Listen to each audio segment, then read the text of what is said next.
Wala na nga pasok sa Jellypay pero maaga pa nga rin ako nagising ngayon dahil ginising nga ako nitong inaanak ko at siya nga daw ay gagraduate kaya nagpa-makeup siya sa akin. Buti na nga lang ay natuto ako sa pagme-makeup kaya naman sobrang laking tipid nga yun na tipid ng nanay niya sa akin. Sabi ko nga sa kanya, ito na nga rin yung aginaldo ng anak niya sa Pasko. Aba Diyos ko, ayaw rugong pumayag, ibalato ko na nga raw yun sa inaanak ko. Tapos kinatanghalian naman ay nagluto nga ako nitong ginisang papaya na may sardinas. At papatneran nga lang namin siya nitong maliliit na Gigi. Gusto ko nga inuulam itong maliliit na Gigi na to dahil malutong siya na parang chicharon na talagang walang tapon pati tinik at hasang kain mo. Tapos naman din kumain na eto naman nga ang inasikaso naming dalawa ni Bobby. Nag-order kasi kami nito mga kitchen organizer para naman kahit papano ay magmukhang kaaya-aya itong aming kusina. Patulong na nga rin ako sa kanya sa pagsisetup na para bang wala naman din akong naiambag. Tapos natuwa pa nga siya lalo dito sa in-order ko dahil ngayon daw ay may inuman na nga raw sila ng alak. Diyos ko, karagal mo at yan. Ang sabi ko nga sa kanya ay magsuot na muna nga siya ng damit dahil baka masuya kayong mga nanunood. Napakababaw lang naman pala ng kaligayahan mo. Hayaan mo sa birthday mo, regaluhan kita ng malaking pitchil.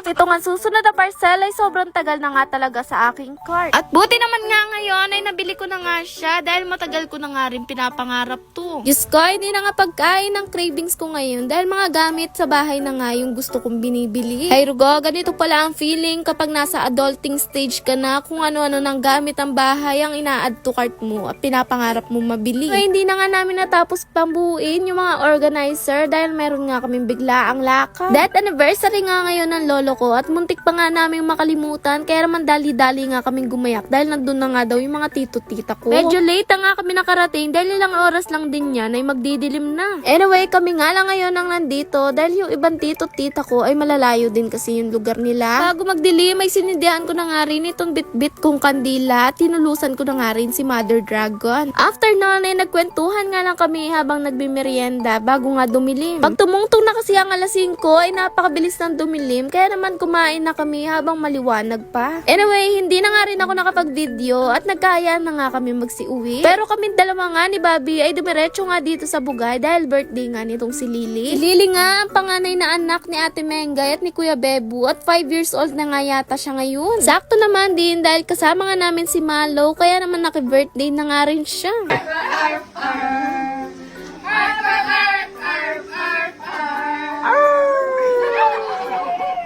Tama nga naman, aso ang my birthday, kaya naman kailangan ganun yung kanta namin ng happy birthday. Nakakatuwa nga dahil yun nga si Luca ay nakaabot pa sa birthday ni Lily at isa pa nga siya sa mga bisita. Sana nga ay wala nang magkasakit na kahit sino pa sa kanila at tumaba palalo yung mga buhay nila. Nakakatuwa nga dahil meron pa nga silang naging mini game dahil paunahan nga lang naman sila makaubos itong mga manok na nasa harap nila. Diyos ko, grabe naman din palang kumain talaga tong si Lily. Talagang akmul kung akmul. Samantalang itong si Nene, si Lala, si Malo at itong si Luca ay very Disney princess kung kumain.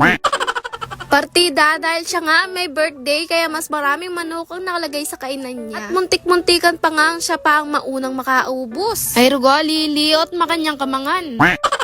After nga nilang kumain, syempre hindi naman pwedeng sila lang ang kakain kaya kakain na nga rin kami. So ang kakainin na nga lang namin ngayon ay sopas na lang dahil naubos na nga nila yung isang buong manok. Pero okay lang yun, minsan lang naman sila makakain ng ganung masasarap na pagkain kaya naman pagtiisan na natin tong sopas. That's all. Thank you.